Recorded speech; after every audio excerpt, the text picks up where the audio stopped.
বোয়াল মাছের ঝালের একটা রেসিপি নিয়ে চলে এলাম। তার জন্য দেখো এখানে আমি 4 পিস বোয়াল মাছ নিয়ে নিয়েছি।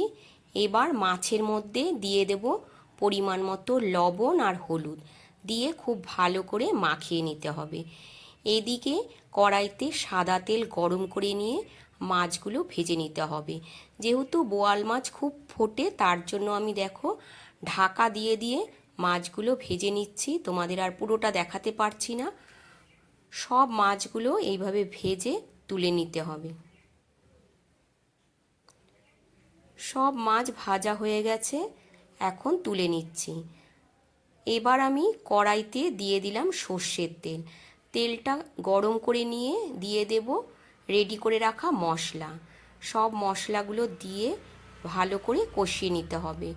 তারপর দিয়ে দিলাম আবারও একটু পরিমাণ মতো লবণ আর হলুদ দিয়ে এখন মশলা কষিয়ে নিচ্ছি। এখানে আমি 2টো ছোট পেঁয়াজ, 7-8 কোয়া রসুন, 8-10টা কাঁচা লঙ্কা আর দিয়েছি 1 চামচ কাশ্মীরি লঙ্কার গুঁড়ো। খুব ভালো করে এবার মশলা কষিয়ে নিচ্ছি। দেখো কষানো হয়ে এসছে।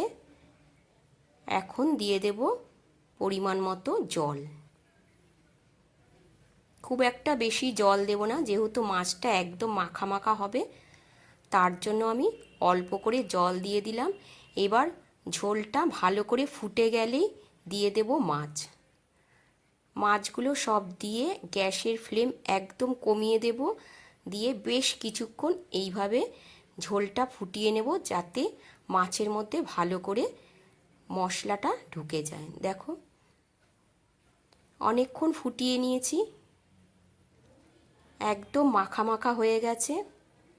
এখন একদম রেডি হয়ে গেছে বোয়াল মাছের ঝাল। এবার নামিয়ে নেব। কেমন লাগলো বন্ধুরা আজকের এই রেসিপিটা অবশ্যই জানিও, আর ভালো লাগলে একটা লাইক কমেন্ট করে দিও। আবারও তোমাদের সাথে দেখা হবে অন্য একটা রান্নার ভিডিওতে।